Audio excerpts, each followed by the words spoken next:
ठीक है। तो ये जागर जातक,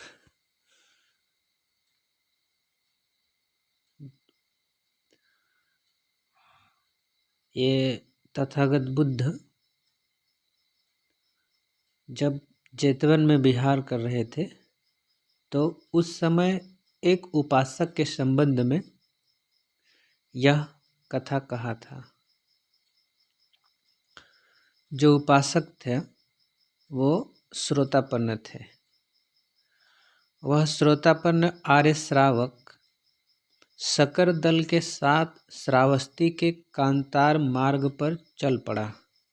श्रावस्ती के कांतार, कांतार मतलब होता है कठिन, है ना, कठिन मार्ग, जहाँ पे सुविधाएं कम हो, कम हो दल से, और दूसरी चीज़ कि वहाँ पे चोर लुटेरों का भी खतरा हो, धन खाद्य पदार्थों की कमी हो, तो ऐसा कांतार मार्ग। दल से सरदार ने एक ऐसे स्थान पर जहाँ पानी की सुविधा थी 500 गाड़ियों को खुलवाया, यानी उस समय बैलगाड़ियाँ चल रही होंगी, तो 500 गाड़ियों को खुलवाया और खाद्य भोज तैयार करवा कर पड़ाव डाल दिया। पड़ाव मतलब रुक गए वहाँ पे। और जो लोग साथ में थे, 500 गाड़ियाँ अगर थी तो एक एक गाड़ी कम से कम अगर एक आदमी खींचेगा तब भी 500 हो जाएंगे, तो कुछ तो और भी साथ में होंगे, तो ज़्यादा से ज़्यादातर लोग हो सकते हैं।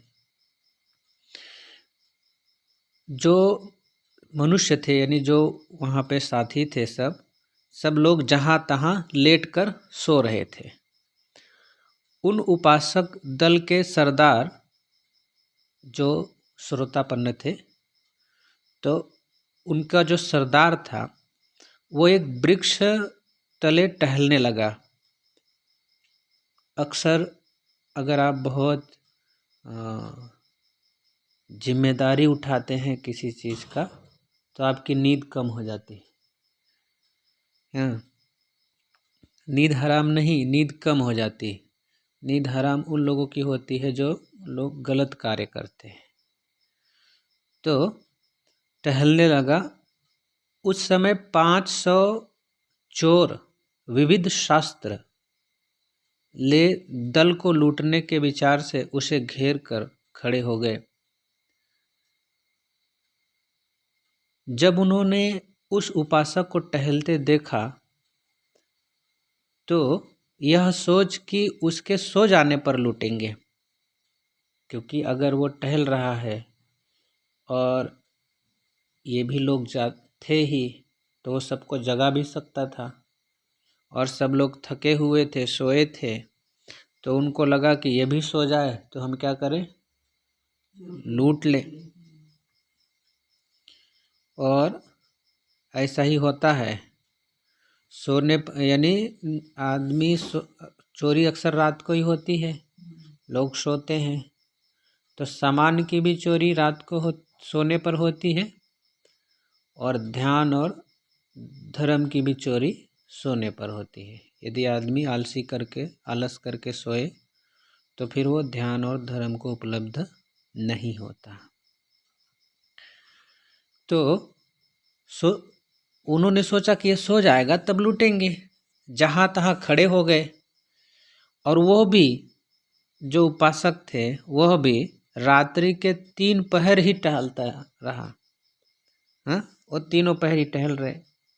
प्रातःकाल होने पर चोरों के पास जो पत्थर थे, गद थे यानी लकड़ी, मुदगर आदि थे, उन्हें फेंक चोर यह कहते हुए चले गए कि हे दल के नेता, इस प्रमाद रहित जागते रहने वाले पुरुष के कारण तुम्हारे प्राण बचे और तुम अपनी संपत्ति के स्वामी बने रहे।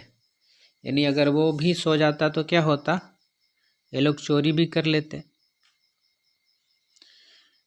इसका सत्कार करना। मनुष्यों ने उस समय उठकर उन पत्थर मुग्दर आदि को देखा जिन्हें चोर छोड़ गए थे, और जाना कि इसके कारण ही हमारे प्राण बचे। किसके कारण? जो जाग रहा था। कौन जाग रहा था? उपासक। उन्होंने उपासक का सत्कार किया, जिनकी वजह से हमारे प्राण बच जाएं, धन बच जाएं, तो वह सत्कार का ही पात्र है। उपासक भी इच्छित स्थान पर पहुंच काम समाप्त कर श्रावस्ती लौटा। जेतवन जाकर तथागत की पूजा कर एक ओर बैठने पर तथागत ने पूछा, उपासक क्या कारण है, दिखाई नहीं दिए अभी तक? उपासक ने समाचार कहा। शास्ता ने उपासक, ये न केवल तुमने ही जागते रहकर विशेष लाभ प्राप्त किया, किंतु पूर्व काल के पंडितों ने भी, पंडित यानी ज्ञानी जन, ये मांगने खाने वाले पंडित नहीं, लोगों को लूटने वाले पंडित नहीं, ये केवल जो है पूजा पाठ करवा करके ठगने वाले ये पुरोहित हैं, पंडित नहीं। पंडित अगर बुद्ध की भाषा में पंडित कहा जाए तो जो ज्ञानी है, जो ध्यानी है, जो शीलवान है, जो सदाचारी है, जो दया करता है, लोगों पे करुणा करता है। तो पूर्व काल के पंडितों ने भी जागते रहकर विशेष गुण को प्राप्त किया, कहकर उन्होंने, जब वो ये बात कहा तो फिर वो उपासक प्रार्थना किया कि हमें भी बताएं क्या था वो, कैसे उन लोगों ने प्राप्त किया। अच्छा, यहाँ पे एक चीज़ देखने को मिल रहा है कि बुद्ध भी ख्याल रखते थे उपासकों का, है ना।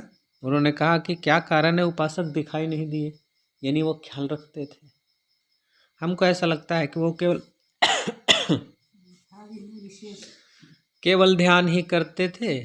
कई बार ऐसा लगता है कि बस और उपदेश करते थे, लेकिन वो उपासकों का भी ख्याल रखते थे, उनके हाल समाचार भी जानने की कोशिश करते थे,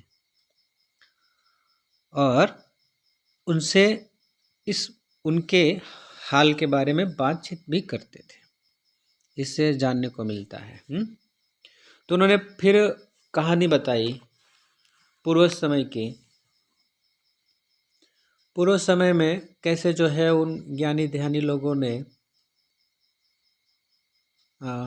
विशेष गुण प्राप्त किए। पूर्व समय में वाराणसी नृप ब्रह्मदत्त, नृप मतलब क्या होता? नृप मतलब राजा होता। नृप ब्रह्मदत्त के राज करते समय बोधिसत्व ब्राह्मण कुल में पैदा हुए। बड़े होने पर तक्षशिला जा सभी शिल्प सीख वापस आए। जो कुल होता है ब्राह्मण कुल, पहले का जो होता था, ये कुल के बारे में जो बातचीत होती थी, वो आजकल के जो ब्राह्मण हैं उनके बारे में नहीं होता। समझ रहे? पहले कैसा, कुछ ब्राह्मण ऐसे होते थे कि जो केवल साधना करते थे, और पति पत्नी होने के बावजूद भी काम मिथ्याचार में कम रमन करते थे। केवल पुत्र प्राप्ति के लिए ही वो संबंधित होते थे, और बहुत ज़्यादा धन धान्य की इच्छा नहीं रखते थे। लेकिन आजकल के जो है ये तो लोभी लालची हैं। तो ये उन कुलों की बात होती है। और पहले कर्म के हिसाब से बातें होती थी, अभी जाति के हिसाब से बातें होती हैं। यानी कोई भी व्यक्ति अगर अच्छा कर्म करे तो उसे उसकी उपाधि दी जाती थी। लेकिन अब आप कितना भी अच्छा काम करें, जिस जाति में है लोग, आप उस जाति के हिसाब से आपको सम्मान देते हैं, जबकि ये ठीक बात नहीं है। तो बड़े होने पर तक्षशिला जाकर, तक्षशिला जो महाविद्यालय है बौद्धों का, यानी तक्षशिला और नालंदा है ना, विक्रमशिला, ऐसे जो बड़े बड़े विश्वविद्यालय थे उनमें एक तक्षशिला था। तो वहाँ शिल्प सीखा, शिल्प सीख कर वापस आया। और शिल्प आज भी सीखना चाहिए, उस समय भी लोग सीखते थे। आज भी बाहु सच्चंग च सिप्पंग च विनयो चासु शिक्षितो। शिल्प यानी कला विद्या, ऐसी विद्या जिससे आपकी आजीविका चले, वो होते शिल्प। शिल्पकार यानी निर्मित करना, किसी चीज़ का निर्माण करना, है ना। तो उस मायने में शिल्प सीखना, विद्या सीखना, कला सीखना। गृहस्थी में रह काल पश्चात गृह त्याग प्रवज्जा ले, शीघ्र ही ध्यानाभिज्ञा प्राप्त कर हिमालय प्रदेश में रहने लगा। यानी वो बोधिसत्व पहले तो गृहस्थी में थे, बाद में गृहस्थी त्याग दिए, प्रवज्जा ले लिए, और फिर शीघ्र ही जो ध्यानांग है या जो ध्यान से प्राप्त अभिज्ञा है उनको प्राप्त कर कहाँ रहने लगे? हिमालय प्रदेश में रहने लगे। वहाँ निवास करते समय बिना सोए सारी रात टहलते रहते थे। चक्रमन भूमि के सिरे पर स्थित वृक्ष पर रहने वाला देवता ने उस पर प्रसन्न हो उससे प्रश्न पूछते हुए पहली गाथा कही। ये जो चक्रमन होता है, जो अक्सर देखा जाता है, मैंने अक्सर देखा है कि ये चक्रमन ध्यान बहुत लाभदायी है। जैसे अभी आपको कोई भी समस्या, अक्सर आप देखते नहीं हैं, कोई मूवी देखो या कहीं देखो तो किसी को गुस्सा आता तो वो क्या करता है? टहलता है ना, बहुत तेजी तेजी टहलता है। तो वो टहलता है, सिर्फ टहलता है, लेकिन ध्यान की विद्या वो भूल गया। यानी ध्यान में नहीं टहलता, सिर्फ क्या करता? टहलता। तो सिर्फ टहलने से भी अगर वो ठीक तरीके से टहले तो भी उसका जो है क्रोध है या कोई और बातें हैं तो वो कम हो जाता है। लेकिन कोई व्यक्ति अगर ध्यान में टहले तो वो अद्भुत होता है। और इस चीज़ को हमें विकसित करना चाहिए, जिसको चक्रमन कहते हैं। और बुद्ध सोने से पहले भी चक्रमन करते थे और सुबह उठ करके भी चक्रमन करते थे। और चक्रमन जो करते थे वो यानी 1 घंटे तक चक्रमन करते थे, घंटे यानी पहर जो है मुहूर्त कहा जाता था कि 1 मुहूर्त तक। तो 1 घंटे में यानी जो मुहूर्त होता है वो मेरे समझ से 40 या 45 मिनट का होता है। तो कम से कम 40-45 मिनट टहल करके ध्यान करना ही चाहिए। और उसका मैंने भी अनुभव किया है कि जो टहल करके होता है वो आपको शरीर को, मन को बहुत सजग करता है, सचेत करता है। और पूरी प्रक्रिया हमें हमारे जो जीवन को बदलने की है वो सजग करने की, सचेत करने की है। हम जितना सजग और सचेत रहेंगे तो उतना ही हमारी वृद्धि होगी। तो टहलने में सजगता और सचेतता अत्यंत ज़रूरी होता है। बहुत सारे लोग टहलते हैं बिना सजग हुए टहलते, बिना सचेत हुए टहलते, ऐसे ही घूमते रहते हैं। लेकिन वही उनका टहलना सजग हो जाए तो घूमते घूमते भी वो मुक्त हो सकते हैं। अभी अभी आप देखते होंगे कि कई बाबा लोग हैं, पुजारी लोग हैं, वो लोग टहलते हैं। टहलते का मतलब वो क्या करते हैं? यात्रा करते हैं, धाम की यात्रा करते हैं। तो वो यात्रा धाम में जाने से उन्हें कुछ मिल जाएगा ऐसी बात नहीं। वो जो असली बात है वो भूल गए। असली बात क्या है कि अगर वो एक जगह बैठ करके ध्यान लगाते हैं और सारी चीज़ें नहीं लगाते हैं तो उससे उनको प्राप्ति नहीं होती। कुछ लोगों को, वो लोग जैसे पहले के समय में जो थे वो टहल यात्रा करके भी, यात्रा करते करते वो मुक्त हो जाते थे। तो यात्रा करने में सजग रहते थे हमेशा, कहाँ यात्रा कर रहे हैं, कहीं खतरा रहता था, जो है जानवरों का खतरा, किसी मनुष्य का खतरा, अमनुष्य का खतरा, पानी का जो है दिक्कत या भोजन की दिक्कत, तमाम सारी चीज़ें होती हैं। तो अगर उसको ये सब बातें तकलीफ देती हैं, तो जो काम वासना है, क्रोध है, द्वेष है, मोह है, माया, मत्सर, वो अपने आप खत्म हो जाता है। बात समझ में आ रहा है? इससे लाभ क्या हो रहा है? ऐसा नहीं कि वो जहाँ जाएंगे वहाँ पहुँच करके उनको मुक्ति मिले, पहुँचते पहुँचते, चलते चलते, तो जब वो चलेंगे, जाएंगे, यात्रा पर जाएंगे, तो यात्रा समय में जो कठिनाई होती है, जो तकलीफें होती है, उनका काम क्रोध से नाता हट जाता है। समझ रहे? इसमें सबसे बड़ा ये वैज्ञानिक कारण है, लेकिन वो लोग शायद समझ नहीं पाते होंगे।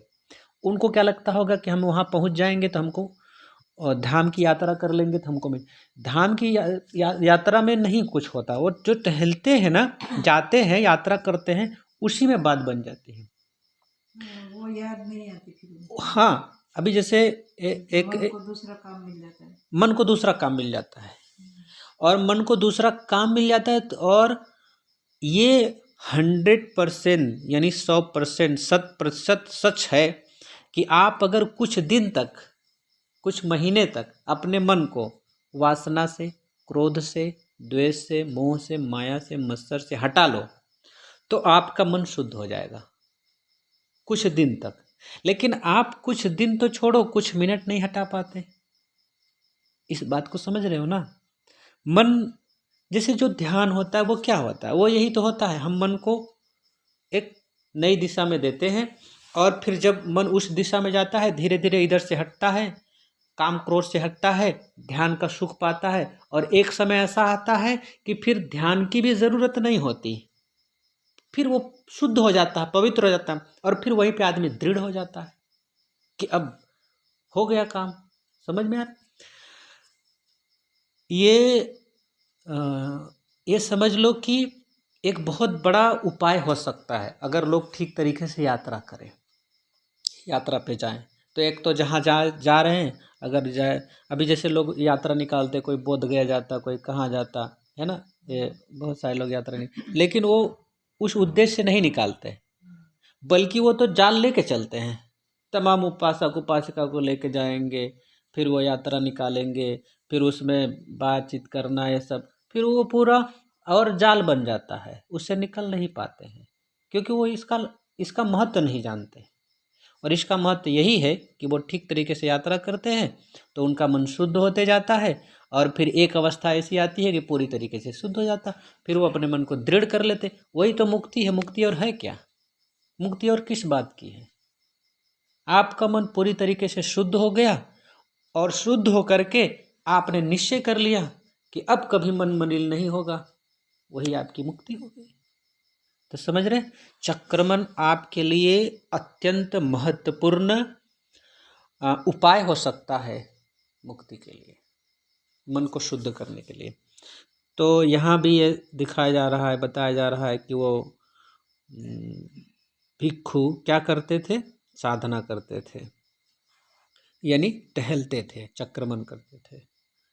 तो उनसे जो देवता था वो गाथा में पूछता है, क्या पूछता है? कोध जागृतं शुद्धो, कोध शुद्धेषु जागरो, को ममेतं विजानाति, कोतं पटिभानाति मेति। यानी कोध जागृतं शुद्धो, कौन है जागृतं यानी जागे हुए में, सुत्तो सोया, कौन जागे हुए में सोया है। कोध सुत्तेषु जागरो, कौन सुत्तेषु यानी सोया हुआ, सोए हुए में जागा है। को ममेत विजानाति, कोतं पटिभानाति मेति। कौन इसको जानता है? कौन मेरे प्रश्न को जानता है, और कौन मुझे उत्तर देगा? ये देवता पूछते हैं। अहं अहं जागृतं सुप्तो, यानी ये जो भिक्षु है, जो ध्यान कर रहे हैं, जो चक्रमण कर रहे हैं, वो बताते हैं कि अहं जागृतं सुप्तो अहं सुप्तेषु जागरो अहमेतं विजानामि अहं पटिभानामि तेति। यानी मैं, अहं यानी मैं जागे हुए में सोया हूँ। अहं जागृतो, मैं जागे हुए में सोया हूँ। अहं सुप्तेषु जागरो, मैं सोए हुए में जागा हूँ। अहं अहमेत विजानामि, यानी मैं यह जानता हूँ और मैं तुम्हें अहं पटिभानामि तेति, मैं तुम्हें उत्तर दूंगा। फिर वो पूछता है, ये बात सुन करके फिर वो पूछते हैं, देवता पूछते हैं कि कथ जागृतं सुप्तो, कैसे तुम सोए हुए में जागे हो। कथं सुप्तेषु जागरो, कैसे तुम नहीं, कथ जागृतं, कैसे तुम जागे हुए में सोए हो। कथं सुप्तेषु जागरो, कैसे तुम सोए हुए में जागे हो। कथं एतं विजानामि, कैसे ये बात जानते हो। कथं पटिभानामि ते, कैसे मुझे उत्तर दोगे। बहुत कठिन है। माने कैसे आप, वो पूछता है कि कैसे आप सोए हुए में जागे हुए में सोए हैं और कैसे सोए हुए में जागे हैं, और आप ये कैसे जानते हैं और कैसे मुझे उत्तर देंगे। तो फिर वो उत्तर देते हैं, बोधिसत्व उत्तर देते हैं कि इमं गाथं पुट्ठो तमथं व्याकरोन्तो, यानी वो उत्तर देते हैं कौन, बोधिसत्व। ये बोधिसत्व और देवता की बात हो रही है कि ये धम्मं न पजानन्ति संयमोति दमोति च, यानी जो धर्म से अनभिज्ञ हैं, जो संयम और दमन को नहीं जानते हैं, हे देवता उन सोए हुए में मैं जागता हूँ। यानी जो धर्म से अनभिज्ञ हैं, जो संयम और दम को नहीं जानते हैं, उन सोए हुए में मैं जागता हूँ। धर्म से अनभिज्ञ, धर्म क्या है, जैसे हमने कल आप लोगों को बताया था, जो मूल धर्म है, मूल बातें हैं, भगवान बुद्ध का सारा उपदेश इन 3 बातों में समाहित है, अनित्य, दुख और अनात्म। ये धर्म है। ये किसी भी संसार की कोई भी वस्तु आप उठा लीजिए, वो इन 3 लक्षणों से युक्त है, और जो इस धर्म को नहीं जानता है तो उसे कहेंगे वो धर्म में अनभिज्ञ है। तो 3 लक्षण, किसी भी आप कोई भी व्यक्ति, वस्तु, स्थिति, घटना उठा लीजिए, वो 3 लक्षण, जैसे ये टार्च है, घड़ी है, मोबाइल है, किताब है, या जो कुछ भी यहाँ पे कुर्सी है, ये 3 लक्षणों से युक्त है। क्या, अनित्य, यानी उसमें कुछ ना कुछ परिवर्तन हो रहा है, बदलाव हो रहा है, और दुखकारी, और अनात्म, यानी वो अनित्य भी है, जो बदल रहा है तो वो दुख। अब जैसे ये टार्च थी, पहले आई, फिर 2-1 दिन में टूट गई, फिर दुख हुआ कि सुख हुआ, दुख हुआ। तो ये दुखकारी है, और फिर ये अपनी भी नहीं है। कई बार हम लोग जो सामान खरीद लिए हैं, जो कुछ है, इस जमीन खरीद लिए, सामान खरीद लिए, या फिर कोई जो है नौकरी हो गई, या कुछ भी हो गया हमारे पास, तो हमको क्या लगता है, ये केवल हमारा है, समझ रहे। और वो आपका वस्तुतः नहीं है। अगर भगवान बुद्ध के सिद्धांत से देखा जाए तो यहाँ क्या आपका है, कुछ नहीं। और उसके बाद जब आप कहते हैं कि ये मेरा है, तब ये धर्म को न जानना होता है। और जो लोग इस तरीके से नहीं जानते, तो फिर जब वो इसको अपना मान लेते हैं, गाड़ी घोड़ा जो कुछ भी है अपना मान करके जब जीते हैं, तो फिर उसी से आसक्ति कर लेते हैं। जबकि अगर कोई व्यक्ति को देखा जाए कि पैदा हुआ था तो क्या लेके आया था, कुछ भी। जब कुछ नहीं लेके आया था तो उसका ये कुछ है नहीं ना। एक तरह से मेहमान जैसा है। जैसे कोई व्यक्ति किसी के घर मेहमान नवाजी में गया हो, तो उसके घर गया हो तो वो कुछ ना कुछ देगा कि नहीं देगा, खाने के लिए देगा, सोने के लिए देगा, पहनने के लिए देगा, पीने के लिए देगा, है, बैठने के लिए देगा, टीवी देखने के लिए देगा, सब देगा। लेकिन अगर वो मेहमान उन चीज़ों को अपना मान ले तब तो दिक्कत होगी कि नहीं होगी, क्योंकि उसका नहीं है। अब वो उपयोग करने लगा इसलिए उसको अपना मान लिया, घर में रहे उपयोग करने लगा उसको अपना ऐसे ही हम लोग इस धरती पर आए हैं तो यहाँ हम एक मेहमान बन के आए हैं, हमें जो कुछ भी सारी चीज़ें मिल गई हैं तो उनको अगर हम अपना मान के जिएंगे तो वो हमें दुख देगी कि नहीं देगी। और अगर अपना मान के ना जिए तो जैसे मिल गया है वैसे उसका उपयोग कर लें, लेकिन उसमें अपना मैं का मेरे का भाव न रखें तो आप अभी उससे मुक्त हैं और फिर छूट जाएंगे। फिर भी इस संसार में अगर आप भी हमेशा बने रहने वाले हो और जो वस्तुएं हैं वो भी हमेशा बने रहने वाली हो तब भोग करने में कोई दिक्कत नहीं है। बात समझ में आ रही? जैसे कोई व्यक्ति हो वो हमेशा आपके साथ रहेगा और आप हैं, आप भी मरने वाले नहीं हैं, तो फिर व्यक्ति के साथ रहने में कोई दिक्कत नहीं। लेकिन वो हमेशा आपके साथ रह सकता क्या? नहीं। और आप भी ऐसा नहीं है कि नहीं मरेंगे। कोई वस्तु हो अगर आप उसको वो भी हमेशा के लिए बनी रहने वाली हो, आप भी हमेशा के लिए बने, तब भोग करने में उसको कोई दिक्कत नहीं है, तब अपना मानने में कोई दिक्कत नहीं। लेकिन ना वो वस्तु हमेशा के लिए बने रहने वाली है और ना हम हमेशा के लिए बने रहने वाले हैं। और जब हम इसके बावजूद जब उससे चिपका और लगाव करते हैं तो वही हमारे दुख का कारण बनता है। और ये हम क्यों करते हैं? क्योंकि हम ये धर्म नहीं जानते। धर्म से अनभिज्ञ। कौन सा धर्म? ये अनित्य, दुख और अनात्म। भगवान बुद्ध कहते हैं कि संसार की सारी वस्तुएं, और सिर्फ वस्तुएं नहीं है, जो पुद्गल है, प्राणी है, व्यक्ति है, यह भी इन 3 लक्षणों से युक्त है, अनित्य, दुख और अनात्म। यानी निरंतर उसमें बदलाव हो रहा है और वो दुख का कारण है और वो अपना नहीं है। लेकिन हम लोग बदलाव को भी नहीं स्वीकार करते और दुख को भी नहीं स्वीकार करते और उसको अपना मान के जीते हैं, इसलिए दुख का कारण है। तो यहाँ ये बता रहे हैं कि जो धर्म को नहीं जानता, धर्म से अनभिज्ञ है, और जो संयम और दम को नहीं जानता। संयम क्या होता है? अब आप समझिए कि कई बार आपको ऐसा लगता है कि जैसे किसी ने आपको कुछ कहा तो तब आप क्या कहते हो? आप कहते हो कि हम तो किसी से कुछ बोलते नहीं, उसने हमें ऐसा नहीं बोला होता तो हम क्यों बोलते? तो भाई संयम कहाँ करना है? जब कोई आपको गाली देगा तभी ना संयम करना है। जब गाली देगा ही नहीं तो संयम करने की जरूरत क्या है?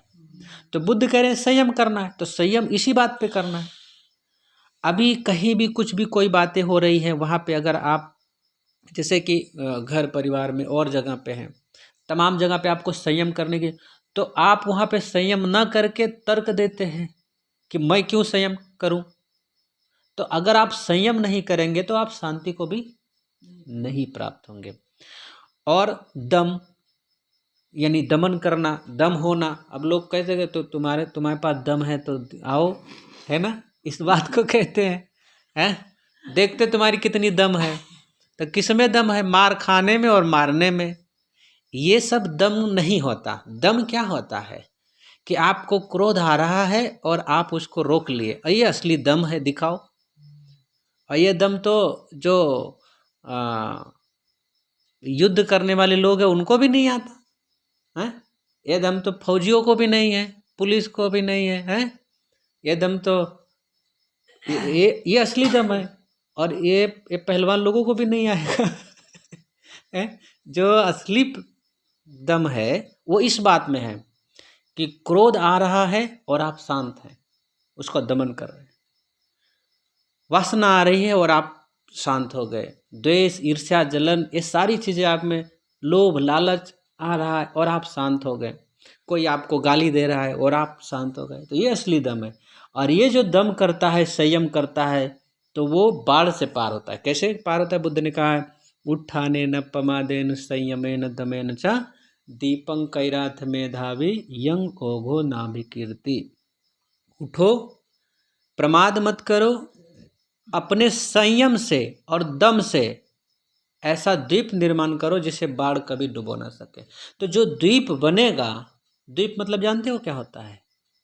द्वीप मतलब होता है जैसे समंदर होता है ना, समंदर में जो जगह होती है हाइट वाली।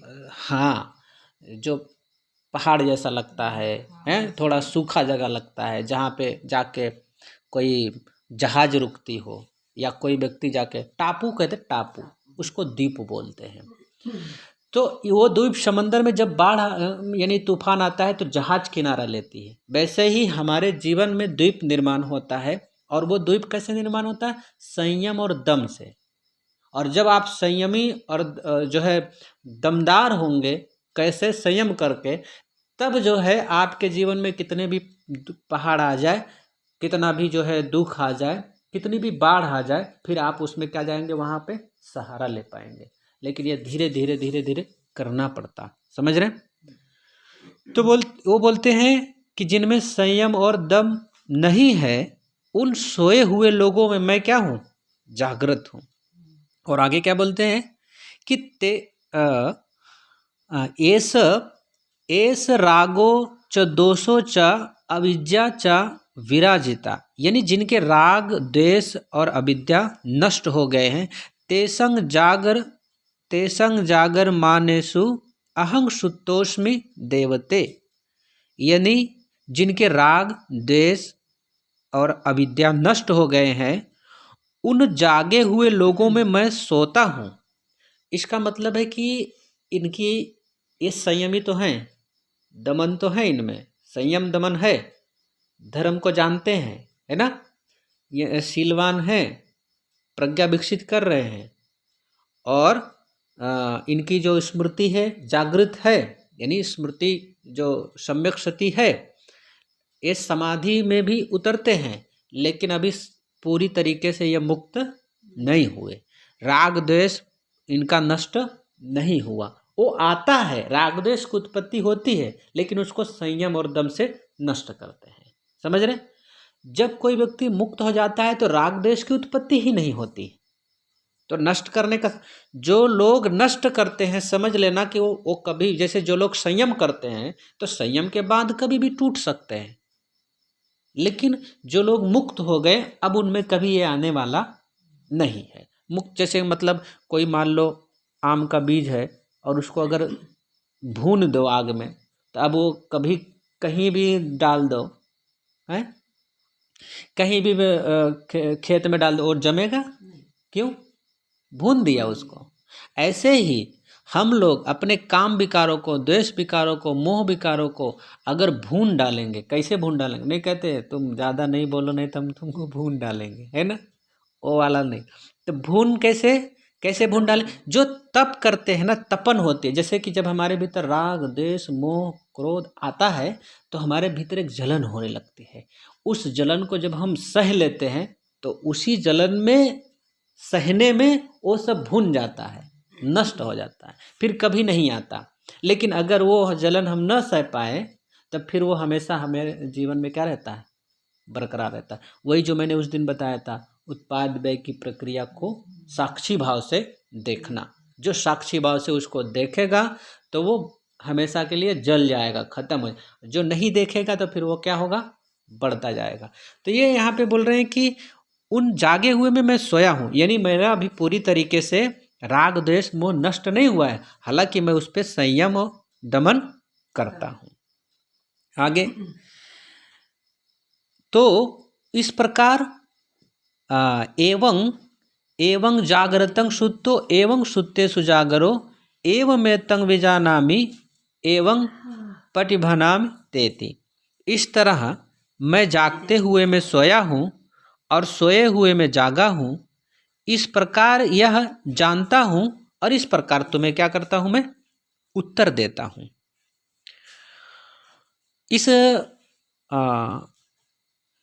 इस तरह जो है बुद्ध बताते हैं कि बोधिसत्व ने इस तरह से जागते हुए लाभ पाया, ध्यान लाभ पाया, और उसके क्या किए? देवता के उत्तर भी दिए। इस प्रकार बोधिसत्व के उत्तर देने पर देवता ने प्रसन्न हो उसकी स्तुति की, और अंतिम गाथा कही। अंतिम गाथा क्या कही? कि ठीक ही तुम जागने वाले में सोए हो और ठीक ही तुम सोए हुए में जागे हो, और ठीक ही तुम यह जानते हो, और ठीक ही तुम मुझे उत्तर देते हो। तो यह कहानी समझ में आई? हाँ, किस तरह से यानी संयम और दमन करते हुए वो चक्रमण करते हुए और फिर देवता के क्या देते हैं? उत्तर देते हैं। और कोई भी व्यक्ति इस तरह से जागे हुए में सोया है और सोए हुए में जागा है। तो आज का दिन इतना ही। आप सभी लोगों के जीवन में हमेशा हमेशा सुख शांति और यश बढ़े, यही मंगल।